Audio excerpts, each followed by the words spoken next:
बिस्मिल्लाहिर्रहमानिर्रहीम। अस्सलाम वालेकुम नादरीन, आप यूट्यूब चैनल देख रहे हैं। मैं इमरान खान हूँ। नादरीन, पूरी दुनिया के अंदर एहतजाज हो रहा है और पाकिस्तान तहरीक इंसाफ के लोग एहतजाज कर रहे हैं या ओवरसीज़ पाकिस्तानी एहतजाज कर रहे हैं जिन्हें पाकिस्तान की फ़िक्र है और वो अपने सामने पाकिस्तान को ख़राब होता हुआ देख रहे हैं। पाकिस्तान के अंदर जो है वो मईशत की तबाही हो गई है। पाकिस्तान के अंदर अमन व अमान के बड़े संजीदा मसाइल हैं। जो लोग पाकिस्तान में रहते हैं वो बताते हैं कि महंगाई बहुत ज़्यादा है और लोग इवन ख़ुदकुशियाँ कर रहे हैं। हालात बहुत ही ज़्यादा ख़राब हो गए हैं पाकिस्तान में और उसके पीछे रीज़न एक ही है कि रिजीम चेंज ऑपरेशन के बाद पाकिस्तान की मिलिट्री एस्टेब्लिशमेंट ने वो तमाम फ़ैसले किए जिन फ़ैसलों के नतीजे में अवाम को कुचला गया और माफिया को सहूलतकारी फ़राहम की गई। अब जो पूरी दुनिया के अंदर ओवरसीज़ पाकिस्तानी एहतजाज कर रहे हैं उसमें जो एक अलग एलिमेंट है, मैंने आपको पहले भी बताया था, वो ये है कि मौजूदा जो सियासतदान है उन्हें कोई घास भी नहीं डाल रहा। कोई नवाज शरीफ पे, जरदारी पे, शहबाज शरीफ पे, किसी पे कोई तनकीद नहीं कर रहा। सारी की सारी तनकीद फील्ड मार्शल आसिम मुनीर साहब पे हो रही है। उन्हीं के पोस्टर्स उठाए हुए हैं, उन्हीं के खिलाफ एहतजाज किया जा रहा है, उन्हीं के खिलाफ बैनर्स उठा लेते हैं ओवरसीज़ पाकिस्तानी। या इमरान खान साहब के हक़ में निकलते हैं या वो आसिम मुनीर साहब के ख़िलाफ़ निकलते हैं। और किसी सियासतदान से ऐसा लगता है कि ओवरसीज़ पाकिस्तानियों को कोई मसला नहीं है। शायद उन्हें ऐसा लगता है कि सियासतदानों में उन्हें कोई दिलचस्पी अब नहीं रही, बल्कि सारा फोकस मिलिट्री एस्टेब्लिशमेंट की मुदाखलत पर है। अब इदारे के लिए ये सोचने की बात है कि जिन लोगों के लिए उन्होंने अपनी इज्जत की कुर्बानी दे दी, वो लोग साफ दामन बचाकर निकल गए। यानी सियासतदानों पे कोई उंगली उठाने के लिए भी तैयार नहीं है। और सारे के सारे, चाहे वो पाकिस्तानी हैं चाहे वो ओवरसीज़ पाकिस्तानी हैं, सब यही समझते हैं कि जो कुछ भी हुआ वो मिलिट्री एस्टेब्लिशमेंट ने किया और वो पाकिस्तान की फ़ौजी क़यादत को इसके लिए रिस्पॉन्सिबल समझते हैं। जनरल बाजवा ने इस खेल का आगाज़ किया था। Field marshal general Asim Munir साहब के दौर में भी ये खेल जारी है। तो लोगों की तनकीद मिलिट्री एस्टेब्लिशमेंट के ऊपर है। फ़ौज कोई भी काम करती है लोग उसके खिलाफ हो जाते हैं बिला वजह। यानी ऐसा नहीं है कि सारे काम बुरे ही हो रहे हों, लेकिन फिर भी लोगों ने ज़हनी तौर पे अपने आप को आमादा कर लिया है कि क्योंकि अवामी मैंडेट का एहतराम नहीं किया गया, क्योंकि इंसानी हकूक़ की धज्जियाँ उड़ाई गई, क्योंकि उन लोगों को लाकर बैठाया गया ज़बरदस्ती जिन्हें लोगों ने रिजेक्ट किया था, तो लोगों के अंदर एक फितरी किस्म का रिएक्शन पैदा हो गया है और वो लगातार बढ़ता जा रहा है। यहाँ मैं कुछ और अजीब चीज़ें देख रहा था। यानी आसिम मुनीर साहब पाकिस्तान में या पाकिस्तान के बाहर इस तरीके से डिस्कस हो रहे हैं जैसे कोई नॉर्मल फ़ौजी डिस्कस होता नहीं था। यानी हमने देखा कि जनरल बाजवा ऐसे डिस्कस नहीं होता था, जनरल राहील शरीफ ऐसे डिस्कस नहीं होता था, जनरल कियानी ऐसे डिस्कस नहीं होता था। सिर्फ मार्शल लॉ एडमिनिस्ट्रेटर्स या जो डिक्टेटर्स थे वो इस तरह से डिस्कस हुए हैं। पाकिस्तान के मीडिया को आप देखें, पाकिस्तान के सोशल मीडिया को आप देखें, सबके सब हाफिज़ सैयद आसिम मुनीर फील्ड मार्शल को डिस्कस कर रहे हैं। इसी तरह पाकिस्तान के बाहर भी और नेगेटिव अंदाज में लोग डिस्कस करते हैं। इवन अखबारात के अंदर जरीदे छपते हैं, मुख्तलिफ जगह पे डॉक्यूमेंट्रीज छपती हैं कि आसिम मुनीर साहब ने अपनी ताकत में बहुत इजाफा कर लिया है, इनके अमेरिका के साथ ताल्लुकात बढ़ रहे हैं। डिफरेंट जगह पे डिफरेंट तरह के आर्टिकल्स और चीज़ें छपती रहती हैं। तो वो इस तरह डिस्कस हो रहे हैं जैसे कोई डिक्टेटर डिस्कस होता है। एक नॉर्मल फौजी या एक आर्मी चीफ इस तरह से डिस्कस नहीं होता। और एक और हैरत की बात मैं आपको बताता हूँ, मैं देख रहा हूँ कि PMLN के जो MPs MNAs हैं या मकामी ओहदेदारान हैं, यानी इनको तो तैयार किया था मरीम नवाज़ ने और नवाज शरीफ ने इनकलाबी बनाने के लिए। इनको तो वोट को इज्जत दो का नारा दिया गया था जिससे पब्लिक भी इनके करीब आ गई थी। लेकिन अब ये मफाद परस्त टोला जो है ये अजीबोगरीब हरकतें कर रहा है। यानी बिल्कुल एग्जैक्टली PMLN के जो कारकुन हैं, कारकुन मैं कह रहा हूँ तो वो जो छोटे मोटे रहनुमा होते हैं, मुख्तलिफ इलाकों के MPA का कैंडिडेट, चेयरमैन का कैंडिडेट, MNA का उम्मीदवार या MNA बन गया या MPA बन गया, ये लोग ये अब जो बैनर पोस्टर लगाते हैं, चाहे जश्न आज़ादी के लगाएं, चाहे इलेक्शंस के लगाएं, चाहे किसी और चीज़ के लगाएं, तो उन तमाम पोस्टर्स के अंदर वो अपनी लीडरशिप की तस्वीरें बहुत छोटी छोटी करके लगाते हैं। यानी मैं नून लीग की कहानी आपको बता रहा हूँ कि नून लीग के जो लोग हैं वो अपनी लीडरशिप की तस्वीरें बहुत छोटी छोटी करके लगाते हैं और फील्ड मार्शल की तस्वीर बहुत बड़ी करके लगाते हैं बैनर्स पे, पोस्टर्स पे, होर्डिंग्स पे। ऐसा क्यों है? देखिए, क़यादत से ही तो सीखता है सब कोई। जैसा लीडर वैसे उसके फॉलोअर। तो नवाज शरीफ ने अपने फॉलोअर्स को ये समझाया कि ताकत की पूजा करनी है। नवाज शरीफ ने अपने फॉलोअर्स को ये समझाया कि इक़्तिदार की परस्तिश करनी है, जो ताकतवर है उसके पीछे चलना है, उसके जूते पॉलिश करने। और सारी की सारी पार्टी लगता है इसी काम पे लग गई है। जिन लोगों को ये काम पसंद नहीं है वो बेचारे इज्जत छुपा के बैठे हुए और मुंह छुपाते फिरते हैं। वो बात करने के लिए तैयार नहीं है, सामने आने के लिए तैयार नहीं है, दबे लफ्ज़ों में कहते रहते हैं बेचारे कि निकले इसमें से, जान छुड़ाए। लेकिन अब निकले कैसे? नवाज शरीफ ने अपनी बेटी और भाई को इक़्तिदार दिलवाने के लिए पूरी की पूरी सियासत अपनी त्याग दी है, और अब उनका कारकुन भी उनकी तस्वीर लगाने की बजाय हाफिज सैयद आसिफ मुनीर साहब की फ़ोटो लगाता है, उन्हीं के नक्शे कदम पर चल रहा है। हत्ता कि जश्न आज़ादी के हवाले से जो होर्डिंग्स लग रहे हैं शहरों में, या इस हवाले से जो प्रोग्राम्स के बैनर्स लग रहे हैं, पोस्टर लग रहे हैं, उनमें भी हमें अल्लामा इकबाल रहमतुल्लाह अलैह जिन्होंने ख्वाब देखा पाकिस्तान का, उनकी फ़ोटो नज़र नहीं आती। कायद-ए-आज़म मोहम्मद अली जिन्ना जो बानी पाकिस्तान है, उनकी फ़ोटो नज़र नहीं आती। तो मैं बहुत हैरान हो रहा था ये चीज़ें देखकर कि कायद-ए-आज़म मोहम्मद अली जिन्ना से ये लोग इतनी नफ़रत कैसे कर सकते हैं। उन्होंने तो पाकिस्तान बनाया था, लेकिन ये उनकी तस्वीरें हटा रहे हैं, उनका नाम हटा रहे हैं। एक अस्पताल से उनका नाम हटा के मरीम नवाज़ ने अपना नाम रख दिया। हत्ता कि इनकी परस्तिश करने वाला एक शख्स ऐसा है जिसने कहा कि गांधी कायद-ए-आज़म से बड़ा लीडर था। यानी कायद-ए-आज़म से पता नहीं इनको क्या मसला है, PMLN को या इनके चाहने वालों को। उन्होंने कहा गांधी कायद-ए-आज़म से बड़ा लीडर था। गांधी बेशक एक बड़ा लीडर था बड़े सगीर का, लेकिन उन्होंने कहा 20वीं सदी का सबसे बड़ा लीडर था गांधी, और कायद-ए-आज़म उसके बाद आते हैं। तो मेरे ख्याल में ये शख्स जो है वो 20वीं सदी की जो सियासी तारीख है उससे नाबल्द है। इसे थोड़ा सा तालीम हासिल करनी चाहिए। 1 दर्जन के करीब ऐसे नाम हैं जिन्हें पढ़ना इनके लिए बहुत ज़रूरी है। मैं सिर्फ ये लॉर्ड माउंट बैटन का एक कायद-ए-आज़म मोहम्मद अली जिन्ना के बारे में एक जुमला है, वो मैं पढ़ के आपको सुना देता हूँ कि कायद-ए-आज़म क्या थे। देखें ना, अलग मुल्क बनाना तो कायद-ए-आज़म ने जिम्मेदारी ली थी कि अलग मुल्क बनाऊंगा मुसलमानों के लिए। गांधी लोग तो ये चाहते थे कि अंग्रेज यहाँ से चले जाएं, हम खुद संभाल लेंगे। तो अचीव तो कायद-ए-आज़म ने किया, एक अलग सरजमीन पे एक अलग खित्ता बनाकर, एक अलग मुल्क बनाकर, एक अलग रियासत कायम करके। तो जीत तो कायद-ए-आज़म की हुई थी। जो पाकिस्तान के मुसलमान हैं, इन्होंने कायद-ए-आज़म की क़यादत में 2 लोगों से आज़ादी हासिल की थी, अंग्रेज़ों से, और जो अक्सरियत यहाँ पे मौजूद थी हिंदुस्तान की हिंदुओं की, उनसे। जबकि उधर दूसरी जानिब ये ख्वाहिश थी कि अलग देश बनाया ही ना जाए, बल्कि वो इसको बंटवारा करार देते रहे हमेशा कि ये बंटवारा कर दिया गया जो नहीं होना चाहिए था, जो उनकी सोच में गलत था, लेकिन कायद-ए-आज़म ने अचीव किया। तो इसका मतलब है कायद-ए-आज़म बेहतर लीडर थे। लॉर्ड माउंट बैटन ने कायद-ए-आज़म के बारे में कहा था, if it could be said that any single man held the future of India in the palm of his hand in 1947, that man was Mohammad Ali Jinnah. अगर ये कहा जाए कि 1947 में हिंदुस्तान का मुस्तकबिल किसी एक शख्स ने अपनी हथेली पर रखा था या अपनी मुट्ठी में पकड़ रखा था, तो वो शख्स मोहम्मद अली जिन्ना था। ये मुखालिफिन कह रहे हैं।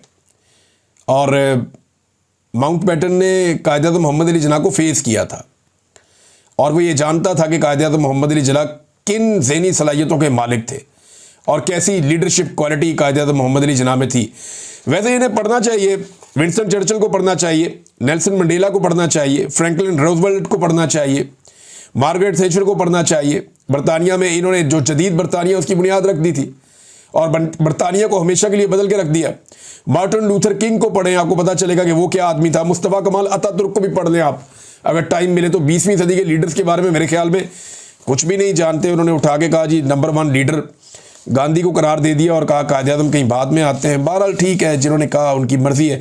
PMLN को वैसे भी बुग़्ज़ है कायद-ए-आज़म मोहम्मद अली जिन्ना से, और वो हमें बार बार दिखाई भी दे रहा है। बैरिस्टर घोर साहब ने एक नन्ही सी, एक मासूम सी ख्वाहिश का इजहार किया, पाकिस्तान तहरीक इंसाफ के मौजूदा चेयरमैन हैं, और उन्होंने कहा कि मुक़्तदर हल्के मुल्क में सियासी तनाव कम करने के लिए अपना किरदार अदा करें, और सियासी तनाव पैदा ही उन्होंने किया है। मुक़्तदर हल्कों ने तो धांधली की है। बैरिस्टर घोर साहब, आपको समझ नहीं आ रही? मुक़्तदर हल्कों का ही तो फड्डा है इमरान खान साहब से। उन्होंने तो रिजीम चेंज ऑपरेशन करके इमरान खान साहब को हुकूमत से निकाला। बाद में उन्होंने ये टोला लाकर बैठा दिया जो करप्ट लोग थे। उसके बाद इनके ज़रिए से उन्होंने पाकिस्तानियों की मट्टी पलीद कर दी पकड़ के, हर किस्म की तबाही फेरी पाकिस्तान में। फिर पाकिस्तान का जो सबसे मकबूल लीडर है उसको पकड़ के जेल में डाल के वो 300 मुकदमे कर दिए। ये सारा किया धरा है ही मुक़्तदर हल्कों का है। वो कहते हैं ना, बीमार हुए जिसके सबब उसी अतार के लौंडे से दवा लेते हैं।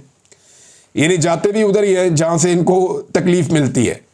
भाई जो असल में मसला है उसी को आप कह रहे हैं कि मसला हल करे। यहाँ मसला एक ही तरीके से हल हो सकता है कि मुक़्तदर हल्कों के साथ बैठकर उनको इस बात पे कायल किया जाए कि आप निकलें बीच में से, आपका कोई काम नहीं है और अपनी इज्जत बचाइए, आप इसमें से निकलिए, हम सिविलियंस पाकिस्तान को संभाल लेंगे। मुक़्तदर हल्के अगर आप इंग्लिश में बोलें तो ये एस्टेब्लिशमेंट होती है। तो एस्टेब्लिशमेंट जो खुद इस वक्त मसले की जड़ है, उसी एस्टेब्लिशमेंट को ये कहना कि वो मसला हल करें, ये मेरी समझ से तो बाहर है। पाकिस्तान में नादरीन एक और रोला पड़ गया कि पीटीआई ने एक न्यूयॉर्क टाइम में इश्तिहार छपवा दिया, और ये जो ओवरसीज़ पाकिस्तानी उन्होंने चंदा बंदा करके इश्तिहार छपवाया। इस पर रोला डाला हुआ है कि जी कैसे इश्तिहार छाप दिया, इतने पैसे क्यों खर्च कर दिए। और भाई ये कौम का पैसा थोड़ी खर्च हुआ है, ओवरसीज़ पाकिस्तानियों का पैसा है, जैसे दिल करेगा वो खर्च करेंगे। वो चाहे इमरान खान का इश्तिहार छापें, चाहे किसी और का इश्तिहार छापें, चाहे वो नवाज शरीफ का इश्तिहार छापें। भाई किसी टिकटॉकर की तस्वीरें वॉल स्ट्रीट जर्नल के ऊपर, वहाँ पे जाके वॉल स्ट्रीट पे बड़ी स्क्रीन पे किसी टिकटॉकर की फ़ोटोज़ और वीडियोज़ चल जाएं, तो उसका पैसा कहाँ से आया, कभी ये पूछा है? 60-60 सफ़ों के इश्तिहारात पाकिस्तान में अखबारात में छाप दिए, कभी ये पूछा है? बल्कि यहाँ टिकटॉकर ने एक कानून ऐसा पास कर दिया जिस कानून के मुताबिक अब कोई पूछ नहीं सकता, जितनी मर्जी मशहूरी की जाए, जितना मर्जी अरबों रुपया लगा दिया जाए, अरबों रुपए के इश्तिहारात पाकिस्तान में खिला दिए गए मीडिया को, उस पर कोई सवाल नहीं पूछ रहा। लोगों ने अपनी जेब से इमरान खान साहब की कैद के 2 साल मुकम्मल होने पे एक इश्तिहार छपवा दिया न्यूयॉर्क टाइम में, तो उस पर सबको आग लगी हुई है। तो यहाँ जो जाली तशहीर दिन रात हो रही है, उसके ऊपर कोई बात करने को तैयार नहीं है। नादरीन, हुकूमत एक दावा और कर रही है। वो ये दावा कर रहे हैं, हुकूमत के लोग बैठते हैं टीवी पे आके, शहबाज शरीफ के करीबी लोग हैं, वो ये कहते हैं कि जी शायद कोई बरतानवी सफारतकार जेल में जाकर इमरान खान साहब से मिली, बड़ा उन्होंने दावे के साथ कहा, और इमरान खान साहब से मिली, मगर इमरान खान साहब नहीं माने, उन्हें कहा गया आपको गल्फ भेज देते हैं। इमरान खान साहब ने कहा नहीं, मुझे बरतानिया या यूरोप भेजो। इस किस्म की बातें उन्होंने जनाब फैला दी मीडिया के ऊपर, और कहा हमारे पास इसकी रिकॉर्डिंग भी है, हम ये रिकॉर्डिंग भी चलाना चाहते हैं। तो इससे एक बात तो साबित हो गई कि हुकूमत ने इमरान खान साहब को और एस्टेब्लिशमेंट ने इमरान खान साहब को ऑफ़र की थी। इसकी जो है वो एक तस्दीक सुहेल वड़ाइच जो एस्टेब्लिशमेंट के सहाफ़ी हैं, उन्होंने भी इसकी तस्दीक की कि बिल्कुल इमरान खान साहब को ऑफ़र की गई थी, और उन्होंने इस ऑफ़र को रद्द कर दिया था। उन्होंने कहा था नहीं।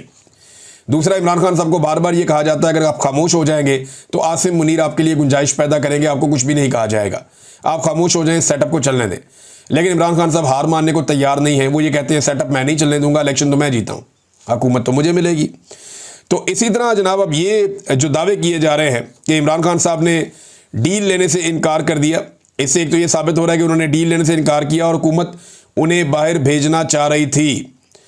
और दूसरी बात यह है कि अगर कोई ऑडियो आपके पास मौजूद है हुकूमत के पास तो उसे पब्लिक करें। इमरान खान साहब तो पहले दिन से कह रहे हैं कि उनकी रिकॉर्डिंग की जाती है और वहाँ पे 2 नंबरी की जा रही है। पाकिस्तान में हालात क्या है, ये ज़रा एक ख़त आप देखिए, ये बलूचिस्तान के अंदर नसीराबाद ज़िले के हवाले से ये एक ख़त वहाँ पे छापा गया है, और ये सुपरिटेंडेंट ऑफ पुलिस नसीराबाद ने छापा है। ख़त क्या कहता है, ये उन्वान है हदायत निस्बत मुल्कगीर एहतजाज कॉल पाकिस्तान तहरीक इंसाफ। बमामला उन्वान बाला तहरीर है कि 5 अगस्त 2025 को पाकिस्तान तहरीक इंसाफ के सरबराह ने मुल्कगीर एहतजाज की कॉल दी है। 5 अगस्त 2025 को पीटीआई के कारकुनान मुल्क भर में एहतजाजी धरने, मुजाहरे, रैलियाँ, रोड ब्लॉक कर सकते हैं। लिहाजा इस निस्बत से आप तमाम को तहरीरी हदायत जारी की जाती है कि ज़िला नसीराबाद के किसी भी थाने की हदूद में कोई भी कार्नर मीटिंग, एहतजाजी मुजाहरा, रैलियाँ नहीं निकालेगा। मज़ीद बना SHO पुलिस थाना सिटी डेरा मुराद जमाली और इंचार्ज CIA नसीराबाद को सख्ती से हदायत की जाती है कि वो PTI के ज़िले सरबराहान कारकुनान जो कि सिटी डेरा मुराद जमाली की हदूद में रिहाइश पजीर हैं, उनके घर पर दस्तक डोर नॉकिंग करेंगे और उन्हें पाबंद करेंगे कि कोई भी अपने घर से नहीं निकलेगा। किसी भी खिलाफ वर्जी की सूरत में PTI के कारकुनान मुजाहिरीन के साथ कानून के मुताबिक निपटा जाए, सख्त ताकीद की जाए। ये नाज़रीन पाकिस्तान में जमहूरियत की सूरत हाल है। इस्लामी जमहूरिया पाकिस्तान में पुरअमन एहतजाज से मना कर दिया गया है। सरकारी सर्कुलेशन जारी हो रहे हैं कि एक पॉलिटिकल पार्टी अपना एहतजाज का हक इस्तेमाल करना चाहती है, उसे एहतजाज का हक इस्तेमाल ना करने दिया जाए। ये है नाज़रीन इस वक्त पाकिस्तान के अंदर सूरत हाल। आमिर मुगल साहब ने इसका एक हल निकाला। इनका ताल्लुक पाकिस्तान तहरीक इंसाफ से, इमरान खान साहब के साथी हैं इस्लामाबाद से, रावलपिंडी से। तो आमिर मुगल साहब ने एक ट्वीट किया, उन्होंने कहा जी इंसाफ रज़ाकार नौजवानों के साथ मिलकर आमिर मुगल साहब ने आज गिरफ्तारी से बचो तशद्दुद से बचो पॉलिसी के तहत एहतजाज का आगाज़ अपने शहर इस्लामाबाद से कर दिया है। मेन GT रोड इस्लामाबाद को 25 से 30 नौजवानों के हमरा अचानक बंद किया, लोगों को इमरान खान का पैगाम दिया और हिकमत अमली के तहत पुलिस के आने से कबल वहाँ से निकल गए। पूरे पाकिस्तान के नौजवानों से गुजारिश है कि इसी गिरफ्तारी से बचो तशद्दुद से बचो पॉलिसी के तहत 15 से 20 नौजवानों के साथ अचानक निकलें, कोई भी मरकजी रोड बंद करें, अवाम को इमरान खान का पैगाम दें और पुलिस के आने से पहले निकल जाएं। किसी लीडरशिप और किसी कॉल का इंतज़ार ना करें। लीडर सिर्फ एक है जो कि जेल में बंद है। खुद लीडर बने, खुद से अमली तौर पर एहतजाज करें। याद रखें, हमारे तरीका एहतजाज में कोई तशद्दुद, घिराव, जलाओ, कोई तोड़फोड़ नहीं है। अलबत्ता अपने कारकुनान को गिरफ्तारी से बचो, तशद्दुद से बचो, पॉलिसी के तहत महफूज रखना है। वीडियो कुछ देर में अपलोड की जाएगी। ये जनाब आमिर मुगल साहब की जानिब से जो रोड बंद करके पब्लिक को पैगाम दिया गया, ये वो है। नाज़रीन, MWM ने भी एक बड़ा ऐलान कर दिया। मुत्तहिदा मजलिस वहदतुल मुस्लिमीन, उन्होंने ऐलान किया कि 6 अगस्त 2025 को ज़ायरीन के साथ कराची में ईरान बॉर्डर की तरफ मार्च करेंगे। ये उन्होंने ऐलान किया कि 6 अगस्त को जाएंगे। अब क्योंकि हुकूमत ने बंद कर दिया, जो ज़ायरीन है जो ईरान जाते हैं ज़ियारतों के लिए, उनके लिए ज़मीनी रास्ता बंद कर दिया था। और ये ज़मीनी रास्ता एक सस्ता रास्ता है, गरीब लोग इसमें जा सकते हैं। लोगों ने होटल बुक किए हुए हैं, आगे ट्रांसपोर्ट बुक की हुई है, सारा पैसा वैसा भरा हुआ है। तो अब ये कहते हैं हवाई जहाज़ में जाओ, उसमें अखराजात बहुत ज़्यादा होते हैं और तादाद बहुत बड़ी है जो ज़ायरीन जाना चाहते हैं ज़मीनी रास्ते से। तो ज़मीनी रास्ता वो सरकार कह रही है जी उन्होंने हाथ खड़े कर दिए, क्योंकि ज़मीन पे हमारा कंट्रोल नहीं है। बलूचिस्तान की सरजमीन पे दहशतगर्दी होती है, हम नहीं कर सकते कुछ, लिहाजा उन्होंने रोक दिया। अब ये कह रहे हैं जी हम जा रहे हैं मार्च करते हुए ईरान बॉर्डर की तरफ और 6 अगस्त को ये लोग कराची से निकलेंगे। MWM के लोग, ये भी एक ऐलान हो चुका है। नाज़रीन, एक और इम्पॉर्टेंट खबर यह है कि सरदार अब्दुल कयूम नियाज़ी साहब को उनके कारकुनों के बीच में से गिरफ्तार कर लिया गया। उन्होंने रैली का इनेकाद किया हुआ था, वहाँ पे वो पहुँच रहे थे, पुलिस की नफरी वहाँ पहुँची, उन्होंने उन्हें गिरफ्तार कर लिया। मजिस्ट्रेट ने 4 दिन के लिए उन्हें नज़रबंद करने के अहकाम जारी कर दिए हैं ताकि 5 अगस्त का टाइम निकल जाए। अब इसके ऊपर जो कारकुन है उन्होंने ये पैगाम दिया है और मुख्तलिफ सड़कों को बंद कर दिया। उनका ये कहना है कि अगर एक दिन के अंदर अंदर सरदार अब्दुल कयूम नियाज़ी जो साबिक वज़ीर आज़म भी हैं आज़ाद कश्मीर के, उन्हें रिहा ना किया गया तो पूरा पुंछ ज़िला बंद कर देंगे।